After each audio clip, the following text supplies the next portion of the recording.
What's going on, everybody? Thank you so much for joining us for a special Tuesday edition of Fantasy MLB Today.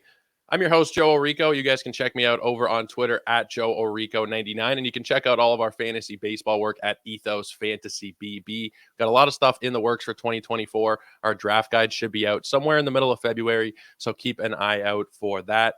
We have a very fun guest on the show today. He's rejoining us. He's been here a few times, but we're going to be repeating something we did last year, which is a Cincinnati Reds preview.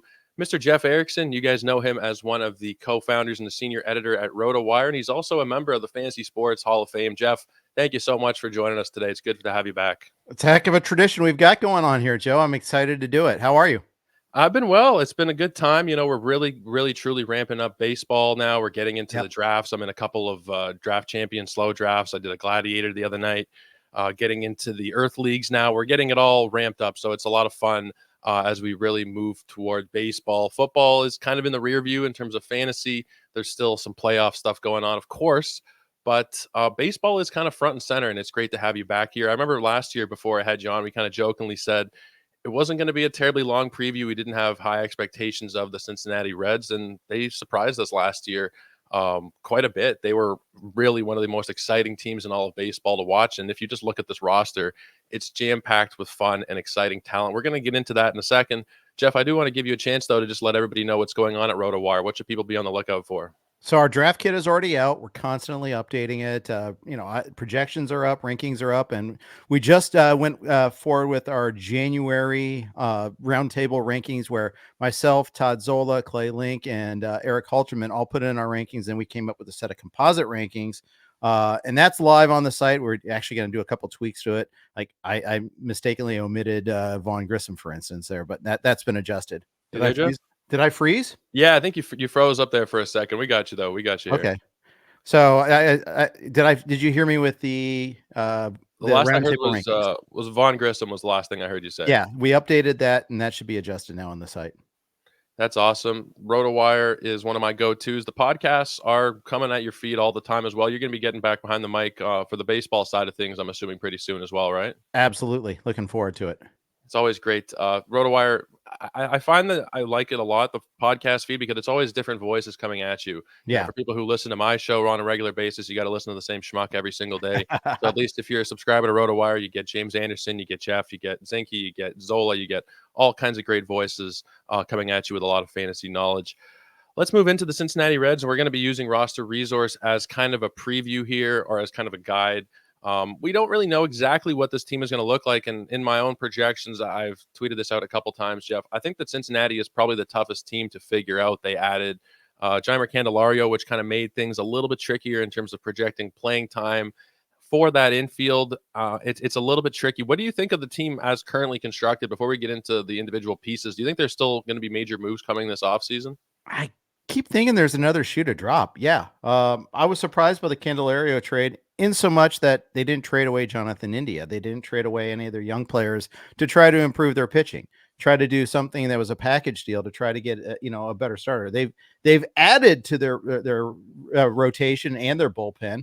The latest being Frankie Montas, which I like taking a chance on him, but at the same time, I kind of want to, like, if signing Candelario means that Christian Encarnacion Strand can't play, then I'm not happy about it.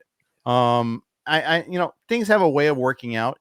You want to have depth. We always talk about that, what happens if a player goes down? Well, that means someone has to sit every once in a while too. And Candelario is not going to be the guy that sits, at least for the most part there. I don't think India sits, but India's defense isn't great. You got the roster resource page up right now. They list Jonathan India as a DH right now, at least against right-handed pitching there. Encarnacion Strand might be a better hitter right now, Joe. Let alone in the future. I can't countenance sitting him. I just can't. Noelvi Marte, he's hurt right now. He got hurt in winter ball, but he's coming on strong. He's going to have to find a place to play. Jake Fraley, I mean, my goodness, this guy is a righty killer, and they've got him listed as a bench player right now. We'll see about that. I don't know, but I mean, they've got a lot of different parts that they need to find a way to make it all fit, which is why I thought that we'd see another trade. there's still a couple months. Potentially we do see something, but there hasn't been much chatter at all on a Jonathan India market. As Yeah. somebody who had a great rookie season and then he's had an injury plagued and also not a great skill wise, output in the last couple of seasons. I don't see there being too many teams that are that interested in him, especially, I they're agree. slotting him in as a DH here at 27 years old because, well, there's not really anywhere for him to play, and he doesn't play anywhere, especially second base, his primary position, particularly well. So I think that he's probably the odd man out, and maybe we're just kind of hoping from a fantasy point of view that he is. I really honestly don't know what to make of this team, and I'm trying to put down playing time projections. I keep tinkering with things and trying to make everything work, and it's hard to get the requisite at bats to make things make sense. Christian Encarnacion Strand is the sixth most expensive Cincinnati Red based on early ADP. Right. And like you said, he's currently, according to Roster Resource, out of a starting job at this point. It's kind of frustrating. Let's start breaking it down from the top though, and let's start at the top of the order with TJ Friedl. He's somebody that I've also heard there's playing time concerns about, and I guess it kind of does trickle down to everybody when there is uncertainty and there's a couple of extra players like Strand and like Fraley. You don't really know who is going to be the odd man out. Do you think there's a chance that TJ Friedl is potentially that odd man out? Do you think that let's say he does end up getting regular playing time, will he be able to repeat the breakout kind of season we saw from him last year? What's your output on him at this point? So it's funny you ask about that because I just adjusted my projection for Friedel just last night because I was prepping for this actually, and I was like, okay, the batted ball data doesn't match what he did. Like his X slug is way below what he actually slugged. His average exit velocity, max exit velocity, all these things suggest that he was in and over his head. But he plays in Cincinnati, in Great American Ballpark, where you get rewarded for slightly hard contact sometimes, and that's something that's nice. He was actually better against lefties than righties in some cases there, or at least better against lefties than we expect. Not better against lefties. Let me take that back because he had a pretty big righty-lefty split, but he slugged better against lefties than was expected. And I think that may be where he draws back a little bit.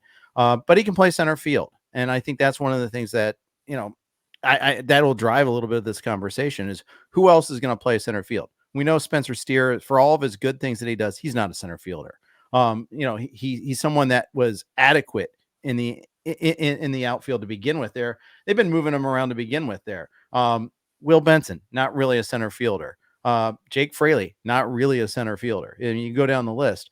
I mean, one creative possibility is one of their, panoply of middle infielders moves to center field, does the Robin Yount career path. Do you really want to move Elly out there? Do you want to mess around with that again? I mean, have we learned nothing from Nick Senzel? I mean, I think that's one of the things there. I'm like, got to get these guys playing every day in the same spot. I want to see Marte at third. I want to see Elly at short. I want to see McLean at second. First base, Encarnacion Strand. I want to see him there. But Candelario's there now. So, and that's the thing. He's the fly in the ointment. A good player, and you need added depth, but not at that expense. Yeah, I think what you're saying about the center field thing makes sense, and it makes me a little bit more certain of the playing time. He played 126 times in center last year, 23 times in left. They do like him at center, and if there's nobody there that can actually perform as well as Friedl, he scores as a positive defender. I think that does kind of assure him the playing time that we're hoping for, 130, 140 games out of him. I think it's interesting what you mentioned about potentially moving somebody to the outfield. We've seen a couple of teams do that recently. Jazz Chisholm's moved to the outfield. Sure. Fernando Tatis with a hell of a lot of success. We saw his numbers soar through the roof in terms of his defensive metrics in the outfield. That could be something I see them trying in the long term, potentially. What do you put that in terms of likelihood? Is that something that would it shock you at this point if they try Elly in the outfield? Only because he's a good defender as it is. That's the thing is like he's a plus defensive infielder. Now, at some point, if you look at in their depth chart, they've got more talent coming up the pipeline. Notably at third base, Cam Collier at some point is going to come up and he's going to push. And that's yet another infielder that they have to kind of figure out how they're going to make it all fit. That's the good thing. Edwin Arroyo at shortstop is another guy that they could make a push at some point in time.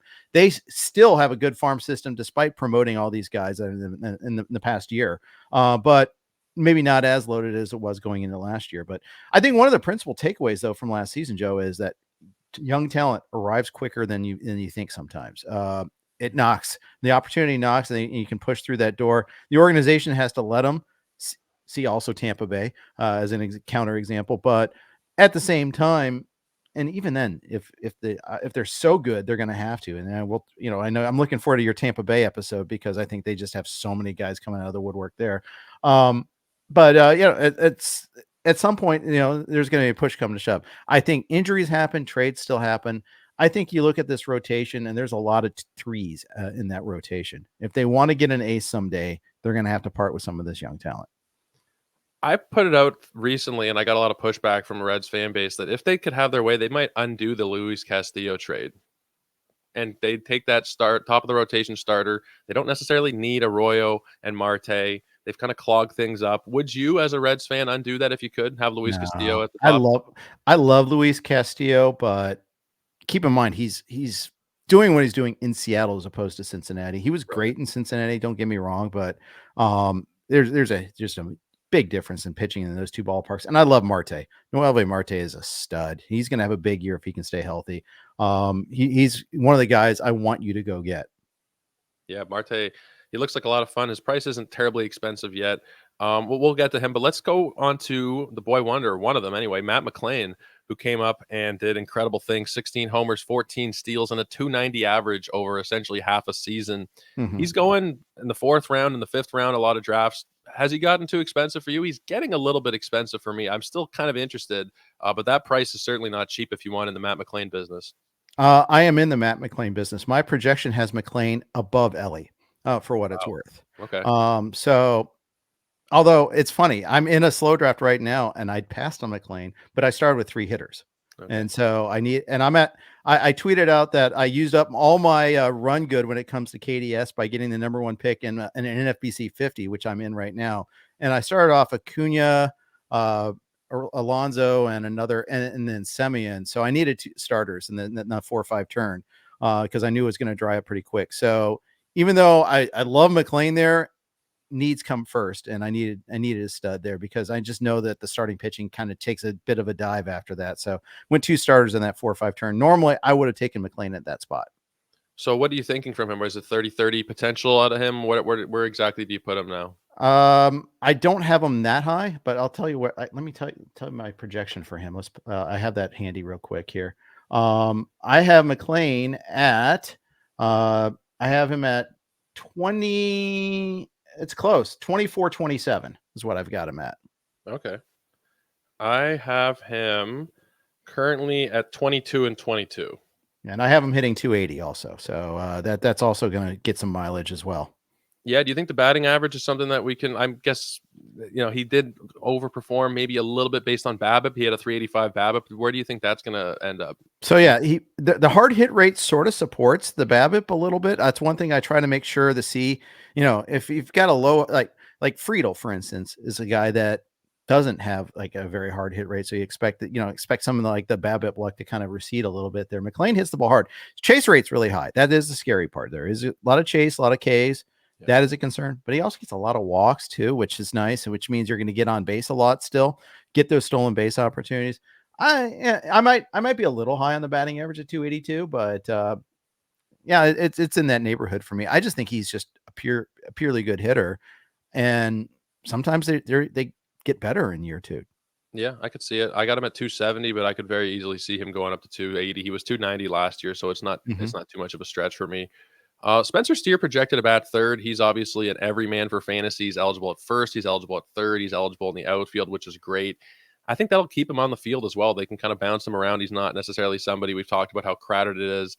He doesn't need to have necessarily a spot where he's playing every single day. They can put him kind of everywhere. And he got into 156 games last year. I remember there was some concern that he would be the odd man out last season with all these call-ups when Marte was up and the Cruz came up. People were worried about Steer, but they didn't need to. And production-wise, 23 and 15 with a 271 average, projected about 3rd in a great lineup, great ballpark. I'm pretty in on Spencer Steer. There's nothing really not to like from my perspective. Same. And I do think left field is his spot now. Yeah. I think that transition came pretty close to complete last year. There's some injuries late in the season that may have let him play some infield here and there, but with the big prospects all up in major leaguers now, if Marte is ready for the start of the season, I think you're going to see Steer in the outfield, and Candelario too, obviously can play 3rd. So I think that pretty much cemented that left field is his spot now. And I think he's good enough to hold left field. Yeah. Do you think the speed is something that could regress? He had 15 steals last year. He's projected for 8 from Steamer. I could see him not getting double digits again, which might be somewhere where he loses a bit of value. Is that something you could see happening? Yeah, I can see. I want to pull up his sprint speed numbers there a little bit. There, it's always usually a pretty good indicator of what's going to happen there going forward. But yeah, I'd say that opportunity is there though. That the Reds are a team that does like to run quite a bit. And that's one of the things. 77th percentile in sprint speed for Spencer Steer. Just on your basic number there. I mean, you go home to first there, and maybe it's a little bit different, but that's a pretty good number. So 28.4 feet per second there is not bad. I think he'll get somewhere in the low teens again. Yeah. Okay. I'd worried maybe it might regress. Steamer's a little bit worried, but that 77th percentile, that's actually a lot better than I was expecting for Steer. Yeah. I love the multi-eligibility. You can get him in the infield, the corners. You can put him in the outfield. You can put him almost got him at second too. It's close. Was it? Yeah. I mean, he played pretty much everywhere. He's one of those super utility fantasy types, and that really does come into play throughout the season. I think we kind of sometimes don't really value it as much as we maybe should at that point of a draft, being able to plug in, especially in a draft champions where you're just looking for somebody to plug in at first base for a given week or whatever. He is so valuable. Let's talk about Jeimer Candelario. They gave him some decent money. I'd forgotten, but it was $15 million per over 3 years. I wasn't happy. I don't think a lot of people in the fantasy world were terribly happy, but I think that money indicates that he is going to have regular playing time. He is going to be getting 130, 140 games. They didn't give him that money to be a veteran on the bench, essentially. So he will eat into that playing time, in my opinion. It's just a matter of, is he going to be able to sustain what he did last year, which was one of the better seasons we've had from him. 22 homers, 8 steals, and a 251 batting average. What's your outlook right now for Candelario? It's a little below that, but at the same time, the ballpark again helps. So it's going to mask some of the regression, if you will. I like that the Reds are spending. I didn't like how they spent on that, at least. I think on the pitching, yeah, and we'll get to those guys in a second, but they got what they could. They got what was the players that would sign with them. They are never in the market for Yamamoto. They were never in the market for Ohtani. They're never in the market for Snell. At least I don't think they were. And I don't think they should be, for that matter. But I would like to see an ace still. I mean, who wouldn't like to see an ace? Maybe Hunter Green and Nick Lodolo take those steps up this year, and then they have their homegrown ace, which is, hey, that's great if you can get that. But right now, Candelario is kind of like he's the free agent that, hey, they're giving money, I'll take that money sort of type of guy. But at the same time, I don't know. I mean, I'm equivocating because I'm not quite sure, but he's kind of mid. Yeah. I don't love it. I don't love it for a number of reasons. For Strand, because I was big on Strand, and I think that will one way or the other eat into his playing time. Barring I was currently constructed. It's the middle of January. Things could change, but I was currently constructed that will naturally eat into some playing time. Do you think the Candelario will bat fourth as they're projecting? Does that seem right to you? Seems a little high, maybe. No, seems a little high to me too, but I mean, there's a lot of unknowns here still, like health of Marte, whether they want to push him higher in the lineup right away. What happens with Elly this year? If he slumps as badly as he does in the second half, do they even consider sending him down? And that's a domino that shifts everything. I think that, the lineups are not exactly stable anyhow under Bell. I mean, Bell is a guy that tinkers all the time, and I think that'll continue. Yeah. Assuming that Jonathan India is still there, is there any chance you think he gets back to that 2021 form? He hasn't been fully healthy since then, really. He's missed time in each of the last 2 years. Right. In terms of like per game numbers this year, 17 and 14 over 120 games is actually not too bad. Do you think we could see him go back to like a 20 and 15 type of player where he's actually really an asset in that lineup, assuming that he does start the season as a Red? I mean, I think that's like his 85th percentile projection, if you will. So it's attainable for sure. I think health is an issue there. I'm curious to see how he handles if being moved off second base, if that's really the case, if that's what happens. I think he should be. I think that's the big thing is his defense is is below average, both in terms of range and just steadiness too. And the Reds are coming up with infielders coming out their ears. So I think that is the big issue there. If Elly's playing well, then he's going to be the shortstop and McLean's going to be the second baseman. You got to leave it like that. Especially in year 2 for those guys. There's no more rookie earning your playing time sort of thing if they're playing well. I mean, I think that India has really got to come out of the gate hot and stay healthy. You think that the majority of his playing time would come at DH then, or that he would be essentially the everyday DH? That would where his at bats are coming though. I think that's the most likely scenario. Yeah. I think maybe a little first base and a roster resource list Candelario at first. I mean, Candelario could play second or third as well, and will at times. And that's going to be some of the lever for getting Encarnacion Strand in there. But I think they're going to have to be pretty creative to try to get all these bats in the lineup. A good problem to have, but one they also of their own creation too. Yeah, they can be flexible because of some of that real life multi-position flexibility. Mm-hmm. I would hope that they would start at least considering Strand at the DH spot over India. I think that, like you said off the top, he is probably the better hitter at this point. Mm-hmm. You don't want to kind of squander that, not necessarily squander, but keep that young talent on the bench while you have a guy in India who's maybe not performing well, eating up those at bats. I'm hoping for Strand for sure. But let's move on to Elly. Let's talk a little bit about Elly. He is, of course, going to be one of the more polarizing players in all of fantasy this year, maybe the most because of the price. Second round, fairly early second round, and at times he's even dipped into the first round. Like you said, he could potentially end up in AAA. I think that would have to be like a terrible, terrible, terrible start for him to end up in AAA. That's the bottom end, but the top end is a first round fantasy player. Are you drafting him? Do you think you have any interest in round 2? Not in round 2, and I could be hating myself for that because players of his raw talent can just turn on a switch and get it. But we all saw the second half. We all saw the frustrations that go with that. Opposing pitchers all saw it. And teams have figured out, he's got a massive hole in his swing. We've also seen, though, over the course of his professional career where he adjusts at a level, he struggles at a level, then adjusts and just tears it up after a while. And that could happen too. It's not like he's just a big hacker up there. He will take a walk. I think he just got a little confused at times. And this is part of the push and pull. I mean, he could be his upside's top 5 overall, but his downside is bottom, after the 10th round. And so as a consequence, I usually don't take chances like that in the first 2 or 3 rounds. That NFBC 50, I had a chance at the bite of the apple at the 2-3 turn and didn't take it. And I feel okay with that. Again, I'll have other chances, and I also have them in keeper leagues too. So, yeah, I can't get behind it. I think there's just such a higher floor with guys who are going right around him and behind him, with Lindor, with Semien, with Albies, agreed. with so many different names I could mention if you go out of position, or I mean, not even really out of position. Austin Riley and Rafael Devers, same position at third base eligibility because Ellie's a third and short guy. I can't get behind taking him over Austin Riley. And I might be kicking myself, like you said. The projections are kind of low on stolen bases, 30 projected over 130 games. After he gave us 35 and 98, I think that 40 might be considered the floor, in my opinion. As long as he's healthy, giving you 120, 130 games, I think 40 is the minimum. You could also see easily 20 plus homers. It's really the batting average will be the only thing that holds him back from a fantasy point of view in those strikeouts. But he's going to be one of those players where I don't think I'll take him on any teams, but I'm going to really wish I had probably. And I'll caveat that with Yahoo and CBS and all those other leagues haven't really opened up yet. So in the NFBC, people might be pushing him up there because there's the allure of the overall title, winning the draft champions overall or whatever, the huge upside. The average Yahoo ESPN player might see that 235 average and see, okay, he didn't have a ton of power, and he might be a third or fourth rounder in those platforms, and that's where you might be able to actually get in on him.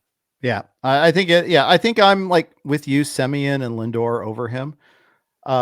It is a question where you draw the line. It's like, and I'm trying to find like players, and the thing is, there's not a lot of like players. I mean, he's a pretty unique guy. But say Altuve versus De La Cruz, where are you at? I would take Altuve. Yeah, so you're like me though, and in that case, you're probably not getting him. You may get because he's not going to last in the end of the 4th round. Say if you've got like that 2-3 turn like I had, you might get him if you're sitting like at the back end of the 3rd round. That's where there'll be an odd league or two where you get them. And I'm always thinking, I'm talking 12 teamers here right now. Yeah. In a 15 teamer, I'm more inclined to take the chance in a 12 teamer because I mean, the talent level around him is going to, later in the draft, your replacement level is so much higher. If you miss, okay, it's not as damaging. It's still damaging, but 15 teamer, I don't know. I'm not going to take that early stab. He's got to drop to like end of the third round, and some other of those safe harbors have been pulled away from me. Maybe as the pitching inflation comes around main event time, and more starting pitchers get snagged early, then I'll be finding myself in a position to take him. Do you take him or Michael Harris on the Braves? I'd probably go Harris, but I could definitely understand going Dela Cruz. I have my reservations about Harris as well. I think he's going to be at the bottom of the order, probably batting 6 through 8, that kind of range. And I think he'll be limited in terms of the counting stats. I don't know that the power is going to ever get beyond maybe 20 to 25. I could understand going Dela Cruz there. That's kind of interesting. And Harris's ADP is what, in the 40s? Yeah, I don't have that in front of me, but yeah, it sounds something about like right. that. All right, end of the third round. But I mean, that shows. And keep in mind, the Reds are projecting. Right now the Reds are projected to bat him 6. Do you take a 6 hitter in the top 2 rounds? Unless his name is Kyle Tucker and Dusty Baker is the manager. No more Dusty Baker Kyle Tucker. Yeah, and McCormick and Diaz and all of them. Yeah, I mean, I actually think Dusty did a good job with the Astros, and I think he's. Oh yeah. I think he's. He was fairly maligned early in his managerial career and unfairly maligned later on. Yeah, I mean, we could say whatever we want, but he's got a ring on his finger because of what he did there. He kind of rehabilitated the image in Houston, and that's what they needed. They needed a veteran presence to come in there and settle down the boat because things looked pretty rocky there for a while. Elly De La Cruz, I love him. I think he's going to be one of the more exciting players, but there's also the potential that next year at this time, we're not even really that interested in him because he did get sent down because he batted 200. There's a lot of things that could go wrong. And in the second round, to your point, in a 15-teamer, he's probably in the second round unless maybe you get him in the third. In a 12-teamer, you have probably the fact that you're getting him in the third round. You have higher replacement level value on the waiver wire if it doesn't work out. It's I think a much better situation to take him the shallower the league you are in. If it's a 10-team league, I know a lot of people play 10-team leagues. Maybe you're getting him 4th, 5th round there potentially if you're just playing on Yahoo or ESPN. Take a chance. Take a chance on Elly because the upside there I think is really worth it. I think it might be worth it for Noelvi Marte as well. If you look at the projections, they're pretty damn good. 14 and 12 with a 270 batting average. They're projecting over 122 games. I'll take that, and I think that's maybe even on the lower end of things. And based on what you said earlier, it sounds like you're even higher on Marte. Yeah, I am. I think he's a top 100 player for sure. Granted, health. I need to see him at the beginning of spring training. That's going to be like the big thing there. But like, I tried trading for him in a dynasty league this offseason, and they just weren't in the XFL that we do at First Pitch Arizona. Right. His manager was having none of it. And I was like, I was selling off good properties. Like I sold off Juan Soto and Vlad Guerrero Jr. this year as a retooling process. Could not get Noelvi Marte from this manager's loving arms. I think it was Brian Feldman that would just refuse to trade him to me. Darn you, Brian. Good human being, but very evil, naughty, bad man for not trading me Noelvi Marte. But yeah, so I believe in the hit tool. I think it's just so legit. High batting average floor. You're getting speed. You're getting probably power. Of course, power is going to play up in that park. And I think everybody, top 5 or top 6 in that order is going to benefit from the talent that is around them. I think there's going to be a lot of 80 to 100 RBI guys. Just jumping back to Elly for a quick second, you seeing him in the 6 hole. Do you think that we do see him move up to 1 through 3 at some point, or do you think he's going to be more stuck in the lower half of the order? I mean, it just depends, really. I mean, if he's crushing, you move him up. Yeah. I can't. If Elly is like the first month and a half version of Elly, then there's no way Candelario bats ahead of him. Yeah. No way. But if you don't know, I mean, there's a lot of buts and ifs, and I think it'll take a month for that to kind of wash out. I mean, a hot spring probably won't even change it that much unless Candelario looks absolutely lost, which I don't think is going to happen. So you see Elly starting at the bottom regardless of what happens. You don't see opening day Elly coming out in the leadoff spot potentially or number 2 in the order?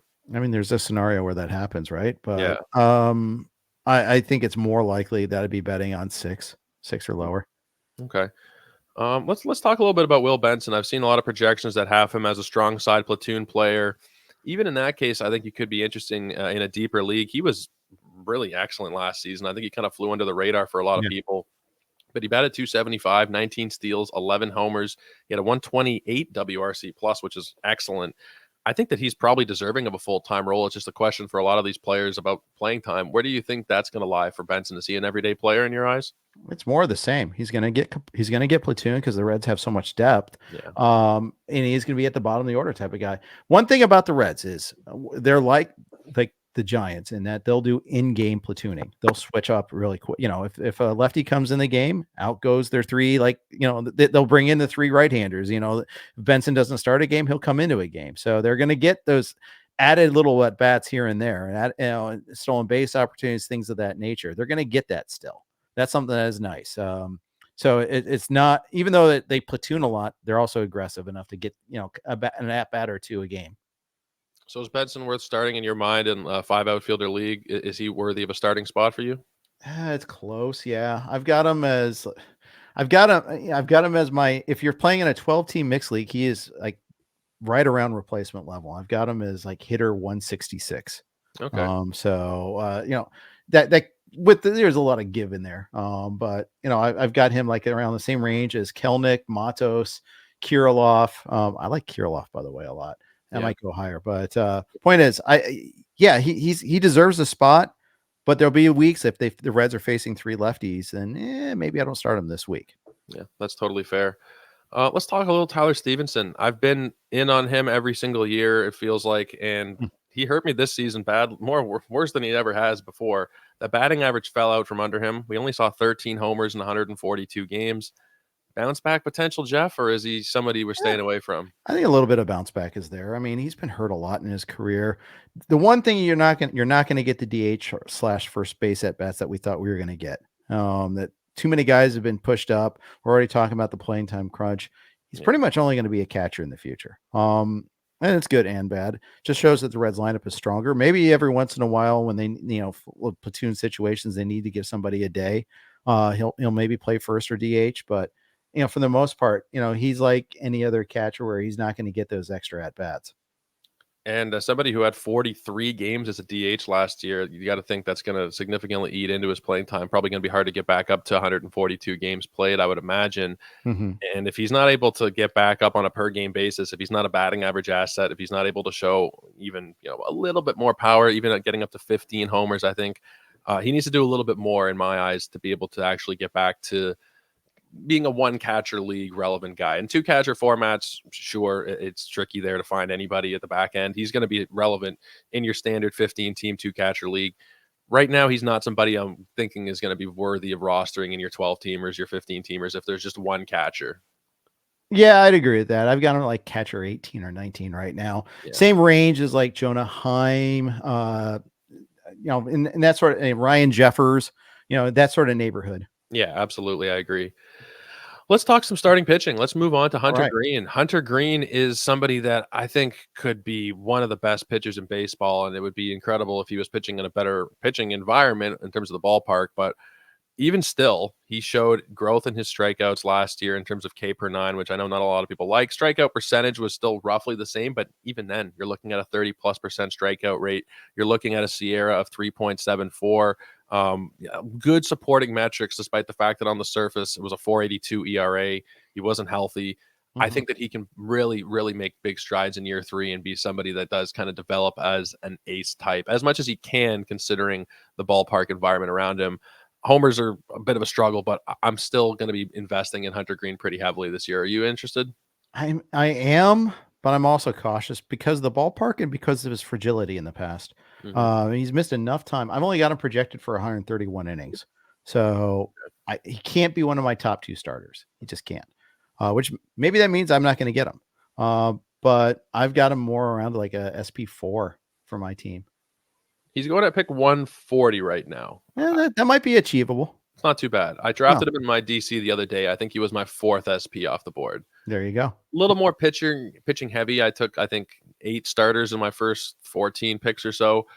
But I think given the strikeout upside, and I did need some strikeouts on that team. I had Logan Webb, and I needed somebody that was really a 30+% strikeout guy. And I think Green, if he is able to work around the park a little bit, and we've seen pitchers have success in Cincinnati, it's not impossible if anybody can do it, I think it's somebody with that upside talent level of Hunter Green. I think that he can be Right. an absolute stud. If he's healthy, if he gets to 150, 160 innings, even if he does give you 130, I could see him giving you a positive return on that investment if he's going to pick 140 or so. That's only the 9th round in a 15-team league, Sure.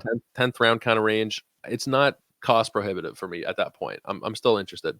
Yeah, I could buy into that. Graham Ashcraft is somebody that's really interesting. I remember having a conversation with Eno last year with Eno Saris about how high his stuff numbers were, and Eno thought that he might be better suited in a relief role. But regardless, it looks like he is going to be a starter again. His numbers are not incredible. They're a little bit concerning if you look at the supporting metrics, the fact that he doesn't have a lot of strikeouts. Do you have any interest in Graham Ashcraft for fantasy this season? It's same as before. If I'm getting him as like, my SP 7 or 8, sure. If I'm getting him there, but if I'm getting him like as I don't think he's got the upside, like say where Kyle Bradish was going last year. He and those two were kind of getting drafted in the same area, and Ashcraft just didn't make that next step up. There's a lot of buzz in spring training last year. Oh, he's starting to miss bats now. Because that's always been the thing. He's always thrown hard, but he's never been able to put away hitters. And it just, got hurt a couple of times again last year. Just never took that step up. He'd have these great games, and then he'd have an utter disaster game in there too. And that was the thing that made it difficult. And the thing is, if you pitch to that much contact in that ballpark, that's going to happen. Yeah, I'm not terribly interested. I don't think that there's a lot of upside for fantasy purposes. He might be able to be, like you said, your 8th starting pitcher, somebody that you're maybe starting if they're away from Cincinnati for a given week, if it's a good 2-step. But I can't see myself getting in the Graham Ashcraft business, more than maybe once or twice. I'll take a chance in a deeper league, but I don't see there's being a lot of upside for fantasy there. Frankie Montas, one of the new guys in town. I don't love it for Frankie Montas' fantasy value going to Cincinnati. You don't love it for any pitcher going to Cincinnati for fantasy purposes. Frankie Montas is somebody that was not healthy at all last year. It was one start. He's kind of been up and down. He's had a fairly solid career overall. I don't know if Cincinnati's the place to really be rejuvenating that, though. Do you have any interest in kind of trying to bounce back on Frankie Montas this year? I mean, the reports about his health and, in this at the signing were good, but that's always kind of, you got to take that with a metric ton of salt, just because everybody is saying the right things. Then, let's see it actually happen. It's such a long time since we've actually seen a fully functioning Montas, because even in 2022, we saw for the first couple of months, it was looking good. And then, as soon as he had that one tweak of the shoulder, it went downhill so quickly. Yeah. I'm just trying to think of like a couple of things, like his home, because he had the extreme home ballpark in Oakland for a long time too. Yeah. And you look at the home and away, and it was really bad in 2022. Trying to find fly ball. He's a guy that I want to see. Like, is he giving up a lot of fly balls? Is he going to be, because that's going to obviously get crushed in Cincinnati if he does get the ball in the air a lot there too. Yeah, I don't think I'm going to be investing. I know a lot of people listening are not 15-team NFBC players. You're just your standard 12-team leagues, 10-team leagues. Right. Frankie Montas may end up, striking gold, and you pick him up midseason, but he's not somebody that should be on your drafting radar, I don't think. Andrew Abbott is somebody that's really interesting. He was one of the hot new toys that came up in the fab process last year. He was one of the gifts of the week that we had all throughout 2023. Every week, it felt like there was Tanner Bybee, there was Gavin Williams, there was Elly de la Cruz, Yuri Perez. And one of those weeks, can't remember which one now, was Andrew Abbott. And he was same week that Elly got called up. Abbott got called up too. Was Abbott, it the same week? Yep. He started against the Brewers on a Monday, and then Elly got the call the next day. And there's that little Dodger series that they had. It was pretty fun. Abbott was really good. He gave you a 3.87 ERA. He gave you a 26% strikeout rate. I think that he maybe outran his supporting numbers a little bit, but it was very good. The performance was very good. Do you think that he can maybe maintain a sub-4 ERA, or are we looking at maybe some regression in year 2 from him? It already started at the last month of the season there. Yeah. He really limped down the stretch. And I don't know if that was more just hitting the rookie wall, better scouting reports on him, or just natural regression. I think a little bit of all of the above, perhaps. I think he can be a league average starter. I think with there's upside to do more. But he arrived quicker than most people expected, and he had a higher level of performance than most people expected. So it's not really a surprise that he regressed. ADP of 250. You got interest at that number? Sure. Yeah. That's fine. Yeah, I don't think there's any I think it's problem a fair with it. number. Yeah. Nick Martinez is the 5th projected starter, and there's somebody that's kind of a notable omission here on the roster resource 5 projected starters. That's Nick Lodolo. Yeah. Nick Martinez was signed. I'm expecting that he'll probably be a starter, but I don't expect Nick Lodolo to start the year in AAA. How do you think that the innings pit, or how do you think the starts are going to break out at the start of the season? Is it going to be a 6-man? Is somebody here going to be left out? I mean, I we got to see what happens health wise. I mean, Lodolo couldn't get healthy at the end of the year last year. I think if he's all firing on all cylinders, ready to go, then he's going to be in contention for one of those spots. I'm really kind of curious actually to see how they handle that there. But would it really surprise you if maybe like he got some rehab starts or things of that nature? Because he didn't even get to that really at the end of the season last year. So I kind of tend to think that you need to see him. I'm looking at roster research with them then too, and yeah.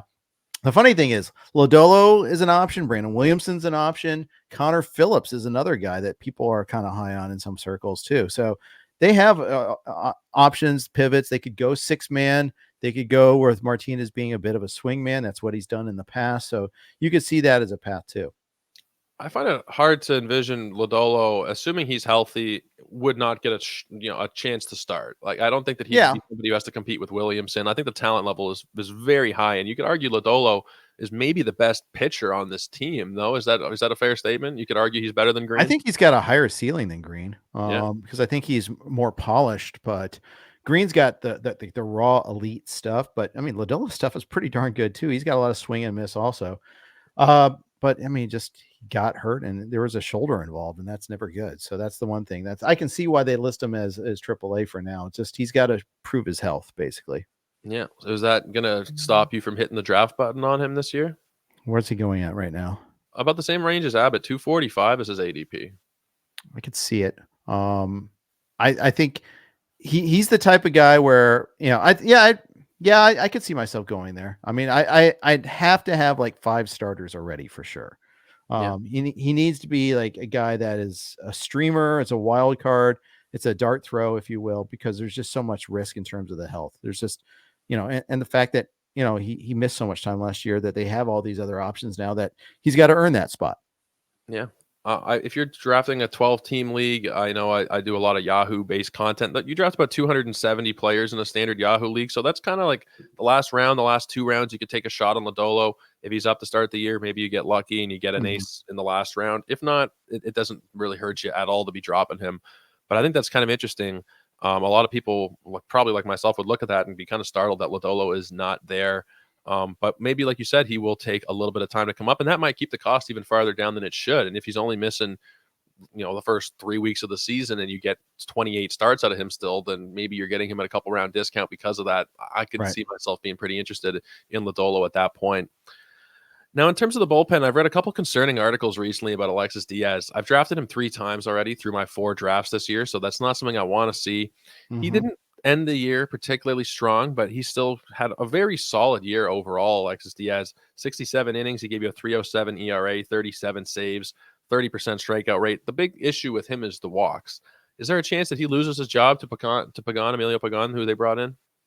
I mean, it's Emilio Pagan. Ask any Twins fan if they want him closing, or Padres fan, or anybody else, fan of wherever, Rays for that matter. I've been burned on Emilio Pagan so many times in my life, Joe. It's so funny that he ends up on my Reds. I think there's always a chance that a reliever burns out, right? I mean, they burn bright, they burn fast. He did wear down a little bit towards the stretch. I think that was a kind of an ongoing storyline for the Reds, is just how much their bullpen, how much of a workload they shouldered, and how much that took a toll down the stretch when they didn't add. They added Sam Mole, and that's it. That's the list. That's all they added last year. And Mole was fine, but they just needed it. I wasn't mollified. I needed more. I need it. And the thing is, they asked that bullpen to do so much because their rotation, first of all, they had trouble maintaining a solid 5, but also they didn't go deep into games, whether by hook or by just not being young, not being that good. They just couldn't get deep into games. So then you're asking all these guys to come out, like, Buck Farmer and Ian Jabot and all those guys, they were worked to death. And in the case of Diaz, sometimes they'd try to get him to get 5 outs. They'd bring him in the 8th inning and just couldn't get the 5. I mean, it's just modern bullpen usage. You get 1 inning, you go max effort and you get out of there. Yeah. Do you worry about having him as your number one reliever for your team this year? No, because I'm trying not to go early closer. Okay. I'm trying to get two. I think there's like 15 to 18 closers that I like, and I'm trying to get two in that like 10 to 18 range. Okay. I've drafted him a couple times. I think I'm done now. I think I've got my shares now You that I get your exposure. Yep. I forget who it was. I think it was maybe Scott White or somebody from CBS. I was reading something with my coffee this morning. I thought, oh my goodness, that's not great having 75% shares. Only 4 drafts so far, but I think we're going to pump the brakes on Alexis Diaz. Is there anybody else there potentially that you think could compete for some saves, barring, if there is some injury or performance-based problems? I mean, maybe Lucas Sims. How many times do we have to bring his name up? But he actually was pretty good last year. People don't realize that he had kind of bounced back from all those injuries. But what happened? Maybe Nick Martinez, if he doesn't start, what if they decide to go put him in the bullpen? If Lodolo gets that spot instead, then Nick Martinez is live as far as that goes. Any of the not starting arms that don't start, maybe that's a possibility for them. Yeah, I could see it. I could see Nick Martinez potentially doing that. He's somebody who has a lot of work in the pen over the last few years. I don't know that he's somebody who is going to be able to maintain a whole starter's workload, so that could be something Mhm. that I do see happening. Jeff, is there anybody we've missed on this roster, or potentially maybe in AAA, who you think could have some fantasy value, some impact in 2024? Well, let's talk about Encarnacion Strand. I think we mentioned it, but we didn't really talk about his draft cost. And That's right. We didn't really deeply get into it, but like I mentioned, he's the 6th red off the board. 143 is the ADP, and it's between a range of 105 and 185 over the last month or so. So it's not cheap to draft a guy who may or may not have a starting role. I haven't clicked the draft button on him yet, and I think okay, that uncertainty might lead me to not drafting him this season. As much as I believe that he could be a 30 home run bat with 100 RBIs given the right playing time, I don't know that we're going to see it this year. yeah, and I gotta say, I'm surprised there's like zero love for Jake Fraley out there. Uh, Yeah. he's got. I mean, last year he was trendy. Remember, he was the guy that power speed combo guy. Like I think Paul Sporer was loving him last year. Yeah, I think it was. Um, I I don't think it's a done deal that Will Benson starts over him, for instance. I don't think it's I think he's actually, a threat to Friedel. He's a threat to Steer. They're going to find ways for Fraley to get in there. He got hurt last year and he came back net less than 100%.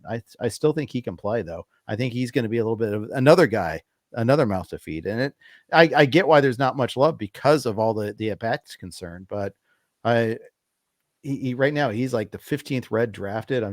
Since January 1st, he's not getting taken at every single draft, and he might end up being a 15-15 guy. Yeah.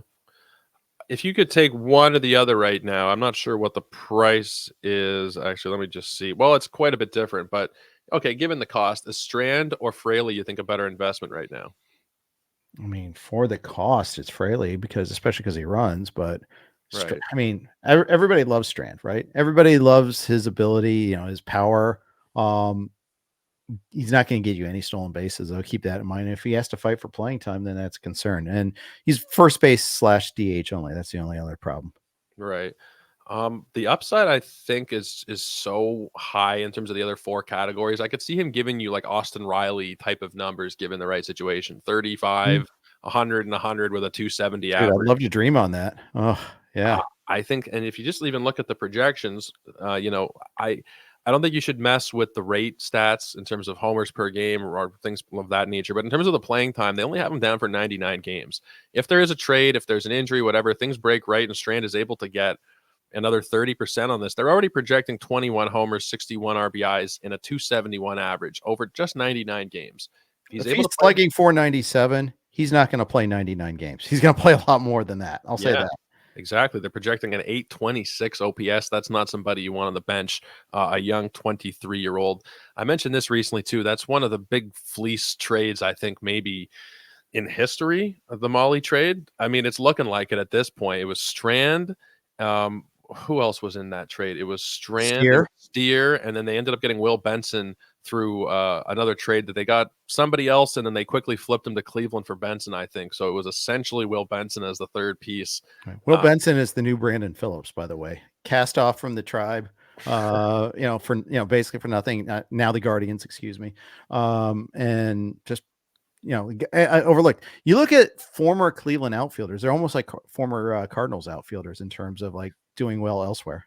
Yeah, they go somewhere else, and that's, Richie Palacios is the newest example of that, going to Tampa Bay. Probably going to see an all-star season out of him this year. That's kind of been the way it's gone. Jeff, I really appreciate you coming on, though. It's always fun getting to catch up with you, talk some Reds, our Reds, of course. Yes, It's always a lot of fun talking with you. But I want to give you a chance just once again to let everybody know if they'd missed it off the top, or maybe they joined later on, or they're flipping around the podcast. Whatever the case is, remind everybody where you can find your work. Thanks. So rotowire.com/pod, get you a free peek behind the paywall. No credit cards required. Just get a couple of days free. If you like it, we hope you subscribe. We're confident you will. So that's why we always offer the free trial. It's worked for us for so long. We've always done that. So go ahead and check it out. And while you're there, you can check out our projections, our rankings. Our roundtable just went back up there. Todd Zola's been cranking out the Z files every single week. Chris Crawford's doing a minor league organizational look. We've got Jason Collette's got his regular work. Ryan Roof, his closer rankings, you name it, we've got it. So check it out. rotowire.com/pod. Get yourself that free trial. Yeah, make sure you guys are checking out RotoWire. It's an absolute must-use tool in the fantasy world. If you're playing in leagues, you need to be using a subscription to RotoWire. It just kind of goes with the territory. And, of course, check out the podcast. I'm a huge fan of the RotoWire podcast, and you can make sure that damn sure you're getting 3, 4, 5 great episodes a week over there. Make sure you're checking us out over on Twitter. Jeff is at Jeff_Erickson. You can find me at JoelRico99. You can check out all of our fantasy baseball work at Ethos Fantasy BB. We'll be back tomorrow with another team preview. It's Boston Red Sox time with Eric Cross from FTN Fantasy. But until then, everybody, take care. Have a great night. We will see you then.